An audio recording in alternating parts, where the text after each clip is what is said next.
ஆண்டவராக இயேசு கிறிஸ்துவின் நாமத்தினாலே மீண்டும் இந்த சயின்ஸ் அண்ட் சயின்ஸ் என்கிற நிகழ்ச்சிக்கு உங்களை வரவேற்கிறோம். தொடர்ச்சியாக அந்த ப்ரோக்ராம் நீங்கள் பார்த்துட்டு இருக்கிறீங்கன்னு பார்க்குறோம், கமெண்ட்ஸ்லையும் பார்க்குறோம். அநேகர் இந்த ப்ரோக்ராமை குறித்து எங்ககிட்ட அவங்களுடைய சாட்சிகளை டெஸ்டிமனி சொல்கிறாங்க. சிலர் சில டவுட்ஸும் சொல்கிறாங்க, கிளாரிஃபிகேஷன் சொல்கிறாங்க. மிக முக்கியமாக இந்த ப்ரோக்ராம் பார்த்துட்டே இருக்கிறவங்களுக்கு நாங்கள் ஒன்று சொல்ல விரும்புகிறேன். கடைசியாக பார்த்தீங்கன்னா ஒரு இமெயில் ஐடி ஒன்று கொடுப்பாங்க. உங்களுடைய டவுட்ஸ் அதில் எல்லாத்தையும் எழுதுங்க. குறிப்பாக இந்த சயின்ஸ் அண்ட் சயின்ஸ் நிகழ்ச்சி சம்பந்தப்பட்டதாக எழுதுங்க. சகோதரர் உங்களுக்கு தேவ ஆலோசனையோடு வேதத்தில் உள்ள காரியங்களையும் உலகத்தோடு கூட இணைத்து உங்களுக்கு என்ன செய்வாங்க, பதில் தருவாங்க. தொடர்ச்சியாக நாம் யார் கடவுள், அண்டகத்தின் அகவை, இப்படி நிறைய காரியங்கள் டாப்பிக்கில் நம்ம பார்த்துக்கிட்டே வந்துட்டுருக்குறோம். இன்றைக்கும் இன்னொரு மிக முக்கியமான டாபிக். இது போன எபிசோடனுடைய தொகுப்பினுடைய தொடர்ச்சியாக இருக்கிறது. நம்ம போன வாட்டி இந்த டிஎன்ஏ சம்மந்தப்பட்ட சில விஷயங்கள்லாம் பார்த்தோம். இப்போ அதனுடைய தொடர்ச்சியை தான் நாம் இப்பொழுது பார்க்க போகிறோம். இந்த தடவையும் நம்மோடு கூட சகோதரர் ரூபன் அவர்கள் வந்திருக்கிறாங்க. நமக்கு அவங்க தொடர்ச்சியாக இந்த காரியங்களை குறித்து, படைப்பை குறித்து, உருவாக்கத்தை குறித்து நம்மோடு கூட பேச போகிறாங்க. வாங்க நம்ம ரூபன்கிட்ட நிறைய கேள்விகளை கேட்கலாம்.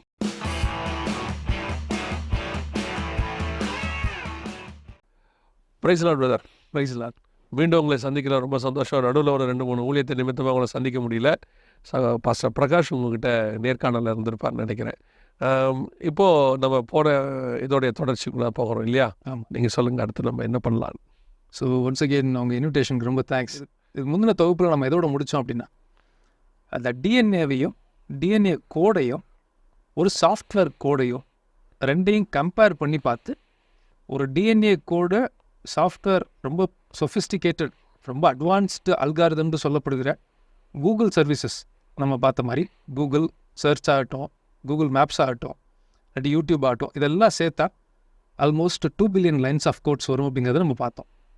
அதுக்கப்புறம் அது ஒருவேளை நீங்கள் இதே டிஎன்ஏ கோடை, அந்த அடினைன், சைட்டோசின், தைமின், குவானின், இந்த 4 கெமிக்கல் பேஸ் இருக்கிறத கோடாக நீங்கள் புரிஞ்சுட்டு அந்த கோடை நீங்கள் முழுசாக எழுதுனீங்கன்னா அது almost 3300 billion lines of codes வருங்கிறத பார்த்தோம். அது நம்ம அந்த எபிசோட் நானும் பார்த்தேன், நீங்கள் கொடுத்ததை பார்த்தேன் நான்.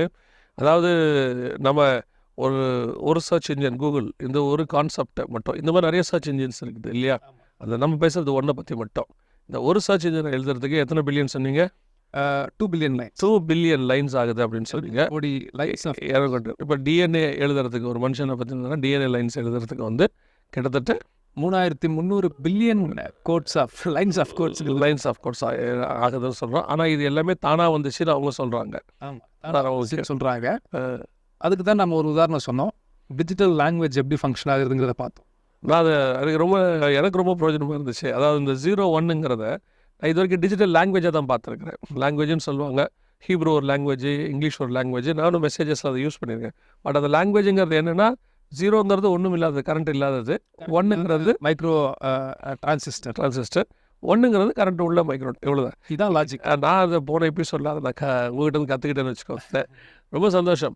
ஸோ இப்போ நம்ம அதுலேருந்து என்ன அடுத்த பார்க்க போகிறோம். இப்போ இவங்க என்ன சொல்கிறாங்கன்னா, அதுக்கு தான் நான் அதுக்கு அடுத்தது ஒரு அனாலஜி, ஒரு ஒப்பீடு செஞ்சு ஒரு ஓமை அணியாக நம்ம பார்த்தோம். அதுக்கு தான் நம்ம என்ன ஒரு எக்ஸாம்பிள் யூஸ் பண்ணோம்னா, மின்னல் அடித்து ஒரு மைக்ரோ டிரான்சிஸ்டர்ஸில் கரண்ட்டும் இன்னொன்று எம்டி ஆகுது. இப்படியே சேர்ந்து விண்டோஸ் ஓஎஸ் வந்துடுமா அப்படிங்கிற ஒரு கேள்வியோட நிறைவு செஞ்சோம். ஓகே, இப்போ அதை இன்னும் கொஞ்சம் பைஃபகேட் பண்ணி இன்னும் கொஞ்சம் தோண்டி பார்க்க போகிறோம். இப்போது இந்த விண்டோஸ் ஓஎஸ் நீங்கள் சொல்கிறீங்க இல்லையா? ஒரு விண்டோஸ் ஓஎஸ் கண்டுபிடிச்சிட்டாங்க. நான் 7 யூஸ் பண்ணால, அப்புறம் 9, 11, 10, 11 இதெல்லாம் நம்ம யூஸ் பண்ணிடுறோம், எக்ஸ்பெஷலாக யூஸ் பண்ணிங்க இல்லையா? ஸோ அப்படி இருக்கும்போது ஒரு விண்டோஸ் யூஎஸ் நீங்கள் 11, அது 10, வாட் எவர் இட் இஸ் நீங்கள் சொல்கிறீங்க. இப்போ ஒன்று கண்டுபிடிச்சிட்டிங்க, அந்த 11. இப்போ அதாவது அவங்க ப்ரோக்ராம் எழுதி கொண்டாட்டாங்க. இதுதான், இந்த ஒன்று தானே எல்லாருக்கும் போகும். 100% சேமாக தான் இருக்கும். அடுத்த வெர்ஷன் வர வரைக்கும் எல்லா சிஸ்டம்லையும் இதுதான் அப்டேட் பண்ணி வச்சுருப்பாங்க. 1000 சிஸ்டமில் போட்டிங்கனாலும் அந்த 1000 சிஸ்டமும் ஐடென்டிக்கலாக தான் இருக்கும். 1000 சிஸ்டமுக்கும் ஒரு கோடு தான் எழுதியிருப்பாங்க. ஒரே கோடு தானே. பட் இப்போ டிஎன்ஏங்கிறது அப்படி இல்லையே. மனுஷன் ஒவ்வொருத்தனுக்கும் ஒரு கோடு தானே. இன்னும் காம்ப்ளெக்ஸ். 800 கோடி பேருக்கு 800 கோடியில் எழுதணும். இப்போ 10,000 பேர் கம்ப்யூட்டர் வாங்கிட்டாங்கன்னா 10,000 பேருக்கு நான் 10,000 விண்டோஸ் புதுசாக எழுதலை, காப்பி பண்ணி கொடுத்தா. காப்பி பண்ணி தானே கொடுக்குறேன். இங்கே டிஎன்ஏ காப்பி கிடையாது. என் டிஎன்ஏ வேறு, உங்கள் டிஎன்ஏ வேறு தானே இல்லையா? அப்படி இருக்கும்போது ஒவ்வொருத்தருக்கும் தனிப்பட்ட முறையில் அதை எழுதணும். 3 பில்லியன்ஸ்க்கு மேலே நீங்கள் யூஸ் பண்ணணும்ல. 3300 பில்லியன் இதில் ஒவ்வொருத்தருக்கும் 99% சேமாக இருக்கும். அந்த 1% மாறும் தானே. அப்படி அதை நம்ம ரொம்ப சுலபமாக சொல்லுவாங்க. அவன் தலையெழுத்துன்னு நம்ம தமிழில் சொல்லும்போது சொல்லுவாங்க, அவன் தலையெழுத்துறா அப்படிம்பாங்க. தலையெழுத்துங்கிறது டிஎன்ஏ என்னை பொறுத்த வரைக்கும். அதான் ஒருத்தர் மிக முக்கியமான ஃபார்முலா. கூறுலாம் எப்படி வருதுங்கிறது டிஎன்ஏ தான் அதுக்கு காரணம். ஒவ்வொருத்தருக்கும் மாற்றணும்ல, அப்போ ஒருத்தருக்கும் மாறுது. அப்போது இது இவ்வளவும் தானாக உண்டாயிடுச்சு. இதுவே உங்களுக்கு மெசேஜுக்கு செய்தி போயிட்டுருக்குன்னு நான் நினைக்கிறேன். ஆமாம், நம்ம அடுத்த இதுக்குள்ளே போயிடலாம். இப்போ இதை தான் இன்ஃபர்மேஷன் நம்ம சொல்கிறோம். ஒரு சாஃப்ட்வேர் கோடுங்கிறது ஏதோ 0 and 1 கலந்த ஒரு விஷயம் கிடையாது. அது அப்ராப்ரேட்டாக கோடு எழுதி அது ஏற்ற மாதிரி என்ன சொல்கிறது வடிவமைக்கப்பட்டு புத்திசாலித்தனத்தினாலும் அறிவு கூர்மையினாலும் உருவாக்கப்பட்ட ஒரு மென்பொருள் சாஃப்ட்வேர். சும்மா அப்படி மின்னல் அடிச்சோன்னா மாறி வந்ததுன்னா நான் சொன்ன மாதிரி எல்லா சாஃப்ட்வேருமே அதுவாக வந்துடும் உங்களுக்கு. இப்போ இந்த கூகுளோட என்னுடைய கிளாஸ்மேட்டை வந்து கூகுள் யூஎஸில் ஒர்க் பண்ணுறாங்க. அவங்ககிட்ட கேட்கும்போது சர்ச் இன்ஜினை மெயின்டைன் பண்ணுறதுக்கு எவ்வளோ ஸ்டாஃப் இருக்காங்க அப்படின்னு நான் கேட்டேன். சில கண்டென்ட்டை தெரிஞ்சுக்கணும் அப்படிங்கிறதுக்காக, சில நாலேஜ் கிடைக்கணுங்கிறதுக்காக நான் கேட்கும்போது கூகுள் அதாவது எல்லா கூகுள் ப்ராடக்ட்ஸையும் நான் சொல்ல, யூடியூப் ஒரு கூகுள் சர்வீஸு, அப்புறம் வந்து ஜிமேப்ஸ் ஒரு கூகுள் சர்வீஸ், அதெல்லாம் விட்டுட்டு சர்ச் இன்ஜினை மெயின்டைன் பண்ணுறது கூட 5000 இன்ஜினியர்ஸ் ஒர்க் பண்ணிட்டு இருக்காங்க. ஒன்லி சர்ச் இன்ஜின்ஸ் மட்டும். ஒன்லி சர்ச், கூகுள் சர்ச்சில் போய் நம்ம பண்ணுறோம் இல்லையா, பார்க்குறோம். இதனுடைய ப்ரோக்ராமையும் இதனுடைய அல்காரிதமையும் மெயின்டைன் பண்ணுறது மட்டும் 5000 பேருடைய அறிவு கூர்மையும் அறிவாற்றலும் தேவைப்படுது. அதுக்கு அந்த நிறுவனம் 5000 கோடி ரூபா வருஷத்துக்கு செலவு பண்ணணும். ஆனால் ஒரு கூகுள் சர்ச்சை விட பல ஆயிரம் மடங்கு, பல பில்லியன்ஸ் லைன்ஸ் ஆஃப் கோட்ஸ் இருக்கிற டிஎன்ஏ அதுவாக வந்துச்சுன்னு கம்ஃபர்டபுளாக பிலீவ் பண்ணுறாங்க அவங்க. இதை வந்து எழுதுனதே அவங்க முதல்ல விட்டோம். மெயின்டெனன்ஸ்னு ஒன்று இருக்குல்ல, மெயின்டெனன்ஸுக்கு தான் இந்த 5000 பேர் 5000 பேர் அவங்களுக்கு தேவைப்படுது. Very good. ஸோ இப்போ இவங்க ஒரு சான்ஸ்னு ஒரு வேர்டு யூஸ் பண்ணுவாங்க. அதில் நம்ம இது பல எபிசோட்ஸ்க்கு முன்னாடி சான்ஸ்னா என்ன அந்த வேர்டை வச்சு இவங்க விளாடுறதை நம்ம பற்றி பேசணும். சான்ஸுங்கிறது ப்ராபபிலிட்டி. மேத்தமெட்டிக்ஸில் நம்மளுக்கு ப்ராபபிலிட்டி நம்ம படிச்சிருக்கோம். அதாவது இந்த மாதிரி நடந்திருக்க வாய்ப்பு இருக்குது. அந்த நான் எனக்கு படித்த வரைக்கும் நான் சொல்கிறேன். நான் படித்த இந்த சயின்ஸோடைய இந்த நமஸ் கிரியேஷன் சொல்கிறோம், அது அவங்க சொல்லக்கூடியது பரிணாம வளர்ச்சி, எப்படி நம்ம இதுன்னு சொல்கிறது. இது எல்லாத்துலேயுமே அந்த சான்ஸ் வேர்டு யூஸ் பண்ணிகிட்டே இருக்கிறாங்க. இப்படி இருந்திருக்கலாம், கலாம் அப்படின்னு ஒன்று சொல்லிகிட்டே இருக்கிறாங்க இல்லையா. 1 பில்லியன் வருஷத்துக்கு முன்னாடி இப்படி நடந்திருக்கலாம். அதுக்கான இவங்ககிட்ட இருக்கிறது வந்து அசம்ஷன் அப்படின்னு சொல்லக்கூடியது. ஸோ மேபி சான்ஸ் இந்த வேர்டெல்லாம் வந்து சயின்ஸ் அடிக்கடி யூஸ் பண்ணுது. இப்படி தான் இருந்திருக்கணும், இப்படி இருந்திருக்க வாய்ப்பு இருக்கிறது அப்படிங்கிறத. ஆனால் என்னை பொறுத்த வரைக்கும் வேதத்தில் இப்படி இருந்திருக்கலாமுங்கிறத நான் பார்த்ததே இல்லை. ரொம்ப வேலிடான பாயிண்ட் நீங்கள் சொல்கிறது. ஒரு இடத்துல கூட இப்படி இருந்திருக்கலாம்னு இல்லவே இல்லை. ஆதியில் வெளிச்சம் உண்டாக கடவுது என்று ஆண்டவர் சொல்லி இருக்கலாம், வெளிச்சம் வந்திருக்கலாம், அப்படி இல்லை. வந்தது, உண்டாக கடவுது என்றார், வெளிச்சம் உண்டாயிற்று. அந்த அத்தாரிட்டியோடு இருக்குது பாருங்களேன். அத்தாரிட்டிங்கிறது யார் கையில் இருக்குது அப்படின்னா, உண்மை இருக்கிறவங்ககிட்ட அத்தாரிட்டி இருக்குது. பொய் சொல்கிறவங்களுடைய கண்ணை பார்த்தே கண்டுபிடிச்சிடலான்னு சொல்லிடுவாங்க சொல்லும் போது இல்லையா. அத்தாரிட்டி இல்லாதவன் தான் இல்லைங்க இருந்திருக்கலாம், எனக்கு இப்படியும் தோணுது அப்படியும் தோணுது, மேபி அப்படிங்கிறதுலாம் வந்து மேபி சான்ஸ் அப்படிங்கிறவங்களுடைய கான்செப்டாக இருக்கும்னு நினைக்கிறேன் நான். தெரியாத எல்லாத்தையும் சான்ஸ்ன்றாங்க வந்து. ஓகே, புரியலையா ஒரு விஷயம், சான்ஸை போடு, முடிஞ்சு. மேபி இப்படி இருந்திருக்கலாம், சான்ஸ். இந்த ப்ராபபிலிட்டிங்கிறது கணிதத்தில் நம்ம படிச்சிருப்போம். சான்ஸுங்கிறது வந்து ப்ராபபிலிட்டி பேஸ்ட். இப்போ நீங்கள் ஒரு காயினை எடுத்து டாஸ் பண்ணி போட்டிங்கன்னா தலையாக வால் விழுதுமாங்கிறது 50-50 சான்ஸுமா. ஆமாம், ஹெட் ஆர் டெயில் ஏதாவது ஒன்றுக்கு வாய்ப்பு இருக்குது. ஆமாம். இப்போ இந்த அனாலஜி, இந்த டிஎன்ஏலாம் அதுவாக வர்றதுக்கு சான்ஸ் இருக்குங்கிற பட்சத்தில் நீட் எக்ஸாம் இருக்கு இல்லையா, 1,00,000 பேர் எழுதுறாங்கன்னு வச்சுங்க. 1,00,000 பேருமே சரியான ஆன்சரை கொடுக்கறதுக்கு சான்ஸ் இருக்குது. ஒரு நீட் எக்ஸாம் நீங்கள் எழுதும் போது பார்த்தீங்கன்னா அப்ஜெக்டிவ் டைப் தான் மேக்ஸிமம்ஸ் இருக்கும். எல்லா எக்ஸாம்லையும் அப்ஜெக்டிவ் ஃபுல்லாக அப்ஜெக்டிவ் தான். அப்போது ஒரு ஆன்சர் தெரியாத ஒரு ஆள் உட்காந்து நம்ம இங்கி பிங்கி பாங்கி போட்டு எழுதுறவங்களாம் இருக்கிறாங்க இல்லையா. அப்போ நான் எழுதுகிற காலத்தில் எப்படின்னு பார்த்தீங்கன்னா, ஒரு கொஞ்சம் ஜாலியாக ப்ரோக்ராம் போகிறதுக்காக சொல்கிறேன். இந்த ஹேவும் ஹேடும் எனக்கு சொல்லிக் கொடுத்தாங்க. Past tense and present tense சொல்லிக் கொடுக்குறாங்க. அதை சொல்லிக் கொடுக்கறதுக்கு அப்போ அவங்க வந்து அந்த ஹேட் வர இடத்துல மட்டும் ஃபில் இன் தி பிளாக்ஸ் மாதிரி விட்டுருவாங்க. விட்டுட்டு இங்கே ஹேவ் வருமா ஹேட் வருமா அந்த லைனை நான் சொல்ல 3rd ஸ்டாண்டர்ட் படிக்கும்போது வருமானு கேட்பாங்க. நான் வந்து என்ன செய்வேன்னா, கொஞ்சம் நீளமாக கோடு போட்டிருந்தாங்கன்னா ஹேவு, கொஞ்சம் குட்டியாக கோடு போட்டிருந்தாங்கன்னா ஹேடு அப்படின்னு. ஆமாம், அதில் பாதி தப்பாக தான் ஆகும் ஹேவ் ஹேடுன்னு போடும்போது. அதுதான் நான் இது புரிய வைக்கிறதுக்காக தான் அவங்களுக்கு சொன்னேன். அப்படி நம்ம இந்த ஹிங்கி பிங்கி பாங்கி போட்டு இப்படி ஒன்று அசம் பண்ணி நீட் எக்ஸாமே எழுதுறீங்க. இன்றைக்கி வந்து இந்தியாவினுடைய ஹாட் டாபிக் வந்து நீட் எக்ஸாம். அந்த நீட் எக்ஸாமை நீங்கள் படிக்காமல் போய் இங்கி பிங்கி பாக்கி போட்டு அத்தனை ஆன்சரும் கரெக்டாகி நீங்கள் 100 மார்க் எடுக்கணும் அப்படிங்கிறது சான்ஸே இல்லைங்க. நீங்கள் சொல்கிறது எனக்கு புரியுது.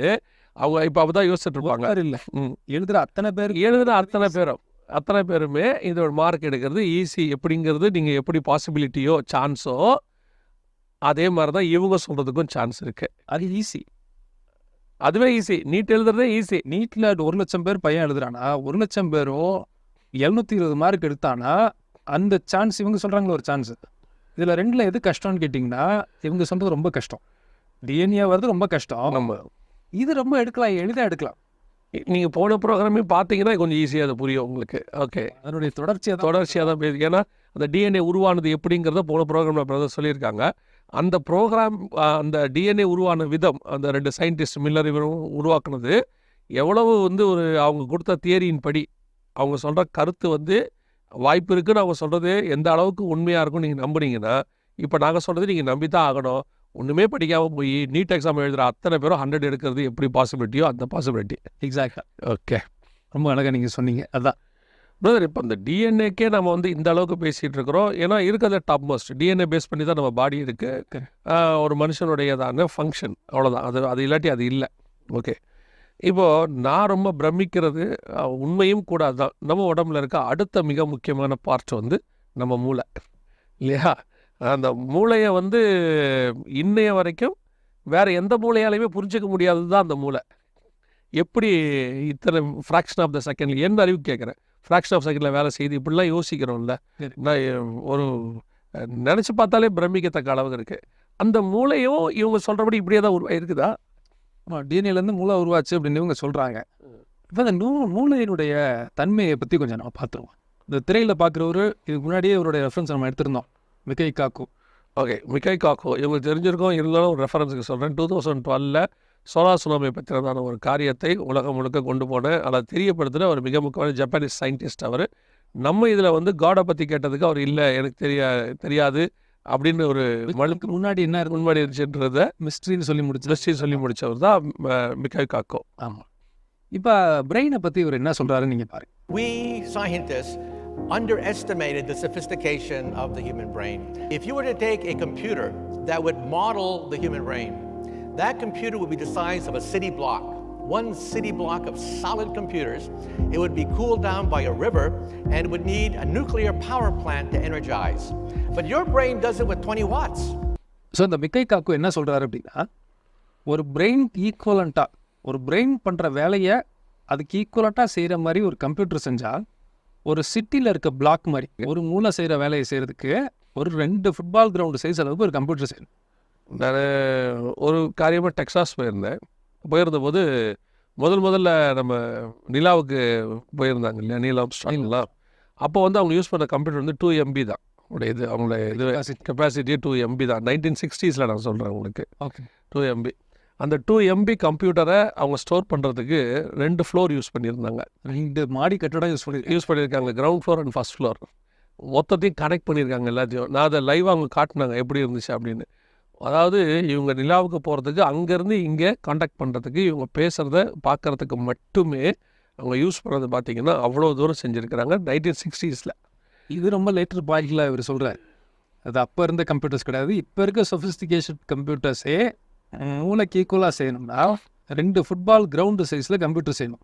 ஓகே, அதை கம்ப்யூட்டர் வந்து ஹீட் ஆகும். அதுக்கு தான் ஃபேன் வச்சுருப்பாங்க. அதை கூல் பண்ணுறதுக்கு ஒரு நதி உள்ளே ஓடணும்.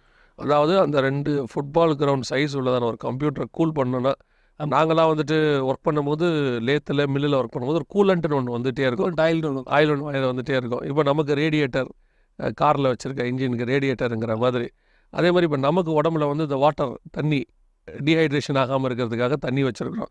அந்த மாதிரி ஒரு மூளையை சைஸ் உள்ள மட்டும் காரியத்தை நம்ம வெளிப்படையாக செய்யணும்னா 2 ஃபுட்பால் கிரவுண்டு உள்ளதான அளவுக்கு கம்ப்யூட்டர் வேணும். அதுக்கு ஒரு நதி வேணும் அதை கூல் பண்ணுறதுக்கு. இப்போ இது 2 இதெல்லாம் ஓடணும்னா கரண்ட் வேணும். அதுக்கு ஒரு நியூக்ளியர் ரியாக்டரே வேணும். ஓகே, இவ்வளோத்தையும் செய்யறதுக்கு ஒரு கரண்ட் வேணும். ரைட். இந்த மிஷின் ஓடணும், அந்த கம்ப்யூட்டர் ரன் ஆகணும்னா கரண்ட் வேணும் இல்லையா? கண்டிப்பாக. அதுக்கு ஒரு நியூக்ளியர் ரியாக்டர்லேருந்து டைரக்ட் பவர் சப்ளை கொடுக்கணும். ஓகே, இதை வெறும் 20 வாட்டில் நீங்கள் கேள்விப்பட்டிருப்பீங்க, நம்ம பிரெயின்குள்ளே வெளியில் இருக்க எலக்ட்ரிக்கல் இம்பல்சஸ் மாதிரி இருக்குது. ஓகே.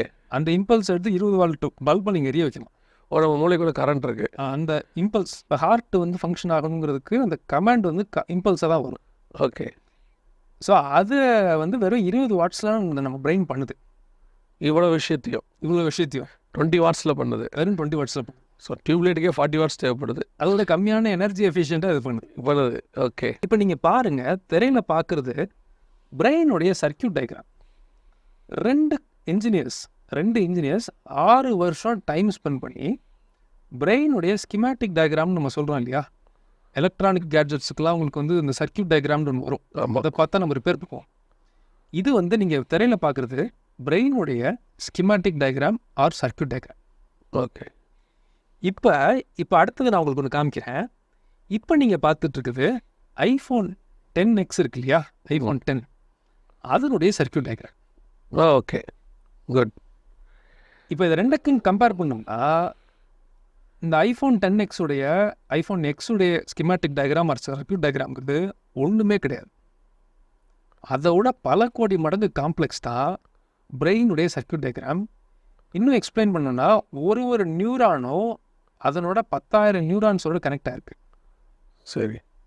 அந்த மாதிரி complicated and most sophisticated circuit board தான் பிரெயின்.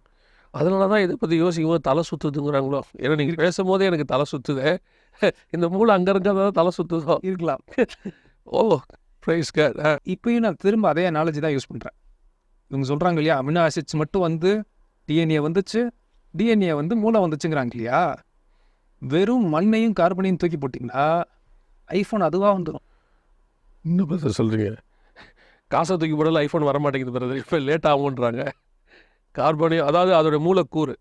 நீங்கள் ஏன் கார்பனையும் நான் சிலிக்கோனையும் நான் சொல்கிறேன்னா, எல்லா டிரான்சிஸ்டர் எல்லா சிப்புடைய பேசிக் கூறு வந்து பார்த்திங்கன்னா சிலிக்கோன்னா அதுவும் இல்லை, மண் வகை. ஓகே. கெப்பாசிட்டருக்குள்ள என்ன இருக்குன்னா கார்பன் இருக்கும். ஓகே.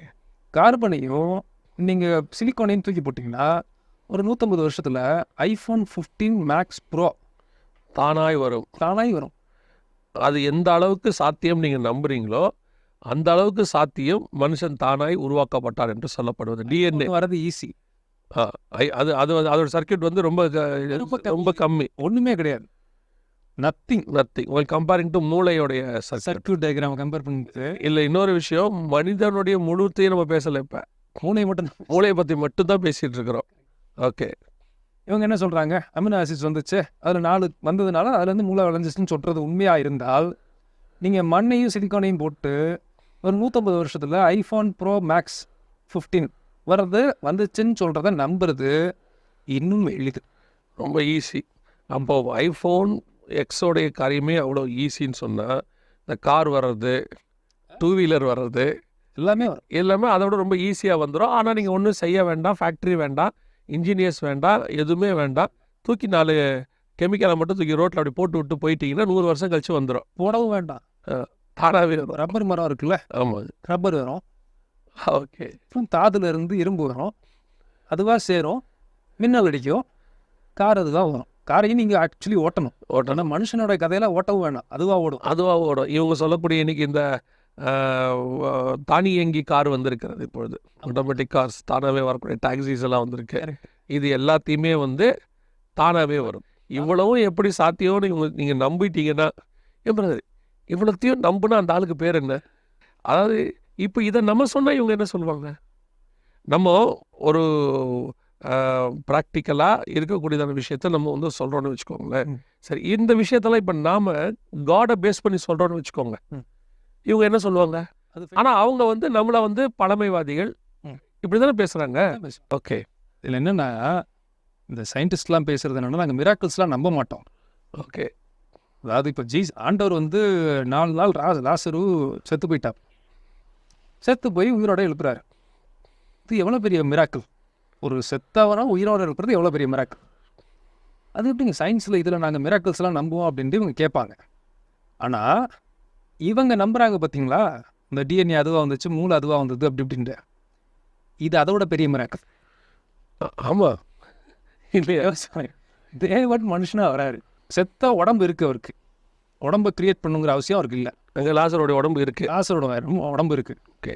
உயிரோட கொண்டு வரது அவ்வளோ ஒன்றும் பெரிய விஷயம் இல்லையா அவருக்கு? ஏற்கனவே உயிரோட இருந்தவன் தான் அவனும். இருந்தவன் தான். ஒரு 4 நாளாக தான் அவனுக்குள்ளே உயிர் இல்லை.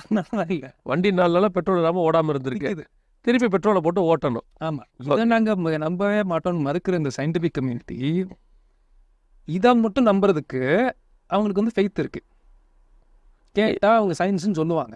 சயின்ஸுன்ட்டு அதுக்கு சான்ஸ்ன்றுவாங்க. அதுக்கு தெரியாத விஷயம்லாம் சான்ஸ். இதை நம்புறதை விட இதை நம்புறதுக்கு பெரிய ஃபெய்த் வேணும்.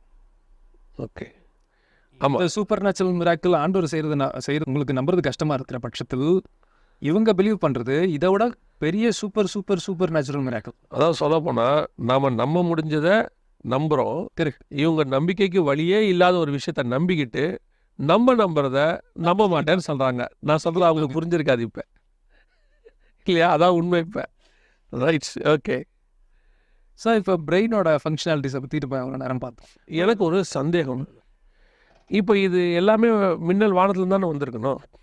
இப்போ இவங்க ஒன்று சொல்கிறாங்களே நமக்கு புதுசாக ஏலியன்ஸ் வராங்கன்னு சொல்லி, இல்லையா? ஆமாம். ஏலியன்ஸ் வராங்க. இப்போ ஒரு சயின்டிஸ்ட் லேட்டஸ்ட்டாக பேசியிருந்தார். ஏலியன்ஸ் வந்து அவங்களோட சண்டை போட்டுறாதீங்க, நீங்கள் அவங்களோட நல்ல கான்வர்சேஷனை வைங்க, அவங்க வந்து அவங்கள கோவப்படுத்தாதீங்க அப்படின்றாங்கன்னு சொல்லியா. இந்த ஏலியன்ஸுங்கிறதும் ஒரு நம்பிக்கை தானே உங்களுக்கு? இதனுடைய அடிப்படை எங்கன்றதை நம்ம பார்ப்போம். 1940களில் சார் ஃப்ரெட் ஹாயில் அப்படின்ட்டு ஒருத்தர் இருந்தார். ஒரு வேர்ல்டு ஃபேமஸ் ஆஸ்ட்ரோஃபிசிசிஸ்ட். நம்ம கேள்விப்பட்டிருப்போம் இல்லையா, பிக் பேங்க்ன்ற ஒரு வேர்டு. ஆமாம். அதை இன்ட்ரடியூஸ் பண்ண ஆள் இவர் தான். பெருவெடிப்பு கொள்கையினுடைய அந்த வார்த்தை பிக் பேங்குங்கிற வெடிச்சிச்சுங்கிறத மாதிரி தான் முந்தி பேசிகிட்டு இருந்தாங்க. இவர் 40களில் பிபிசி ரேடியோவில் ஒரு இன்டர்வியூ கொடுக்குறாரு. அதில் தான் முத இந்த பிக் பேங்குங்கிற வேர்டை யூஸ் பண்ணுறார். இவர் ஒரு அனாலஜி சொல்கிறார், ஒரு ஒப்புமை சொல்கிறார். இவர் வந்து இஸ் அகெயின்ஸ்ட் எவல்யூஷன். ஒப்புமை சொல்கிறார். என்ன சொல்கிறாருன்னா, ஒரு ஏர்கிராஃப்டெல்லாம் பிஞ்சு போன ஏர்கிராஃப்ட்டு, ஓட்டையான ஏர்கிராஃப்ட்லாம் ஒரு ஜங்க் யார்டில் நிப்பாட்டி வச்சுருக்காங்க. அதில் ஒரு பெரிய காற்று அடிக்குது, மின்னல் அடிக்குது. மின்னல் அடிக்கிறதுனால ஒரு ஏர்கிராஃப்ட் வந்துடுமா அப்படிங்கிறத அவருடைய வாதம். இப்போ இந்த சொல்கிறாங்க இல்லையா, இந்த தியரி, எவல்யூஷன் தியரியில் இதுதான் லாஜிக். உங்களுக்கு மின்னல் அடிச்சிச்சு, காற்று அடிச்சிச்சு, ஒன்று ஒன்றா சேர்ந்து சொஃபிஸ்டிகேட்டட் உடம்பு வந்துருச்சு, பாடி வந்துருச்சு, ப்ரோட்டீன் வந்துருச்சு, அமினோ ஆசிட்ஸ் வந்துருச்சு, டிஎன்ஏ வந்துருச்சுன்னு சொல்கிறாங்க. இதை எதிர்க்கிறதுக்கு அவர் யூஸ் பண்ணுற ஒரு உதாரணம் தான் இந்த ஜங்க் யார்ட் எக்ஸாம்பிள். இவர் கண்டுபிடிச்ச ஒரு 15 வருஷம் கழிச்சு தான் டிஎன்ஏவை கண்டுபிடிக்கிறாங்க. கிரிக் அண்ட் வாட்சன் 2 சயின்டிஸ்ட் 1960களில் இவங்களுக்கு தான் நோபல் ப்ரைஸ் கொடுக்குறாங்க டிஎன்ஏவோட ஹெலிக்கல் ஸ்ட்ரக்சரை கண்டுபிடிக்கிறது. பல வருஷம் கடந்த பின்பு இந்த கிட்ட கேட்குறாங்க, ஒரு ப்ரெஸ் மீட்டில் கேட்குறாங்க, இந்த உலகத்தில் எப்படி உயிரினம் தோணுச்சு அப்படின்னு கேட்குறாங்க. இவர் டிஎன்ஏவை நல்லா படித்தவர், டிஎன்ஏவுடைய கண்டென்ட்டு, டிஎன்ஏவுடைய காம்ப்ளெக்சிட்டி தெரிஞ்சவர். இவர் சொல்கிறாரு, உலகத்திற்குள்ளே இருந்து இந்த நான் லிவிங் மெட்டீரியல்லேருந்து டிஎன்ஏ மாதிரி ஒரு சொஃபிஸ்டிகேட்டடான கோடு உருவாகி அதுலேருந்து மனுஷன் உருவாகிறது வாய்ப்பே கிடையாது அப்படின்னு சொல்லிட்டு அவர் ஒரு தியரி ப்ரப்போஸ் பண்ணுறாரு. இந்த ஃப்ரெட் ஹாயில்னு சொன்னேன் இல்லையா, அவரும் கிரிக்கும் ஒரு புதுசாக ஒரு தியரி ப்ரப்போஸ் பண்ணுறாங்க. அது பேர் தான் பான்ஸ்பெர்மியா தியரி.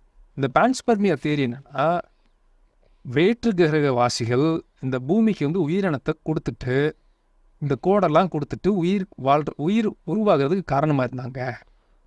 அதுக்கப்புறம் தான் நிறையா டாக்குமெண்ட்ரிஸ் 20 வருஷத்துக்கு முன்னாடி யூஎஃப்ஓ டே அப்படின்ட்டு ஜூலை 2ஆம் தேதியை இந்த ஐடியாவை ப்ரமோட் பண்ணுறதுக்காகலாம் ஃபிக்ஸ் பண்ணாங்க. அன்டிஃபைன்ட் ஃப்ளையிங் ஆப்ஜெக்ட், விவரிக்க முடியாத பறக்கக்கூடியது ஒரு காரியம் அப்படின்ட்டு இதுக்கு ப்ரமோட் பண்ணுறதுக்கு ஒரு டேயே ஃபைனலைஸ் பண்ணுறாங்க, ஃபிக்ஸ் பண்ணுறாங்க.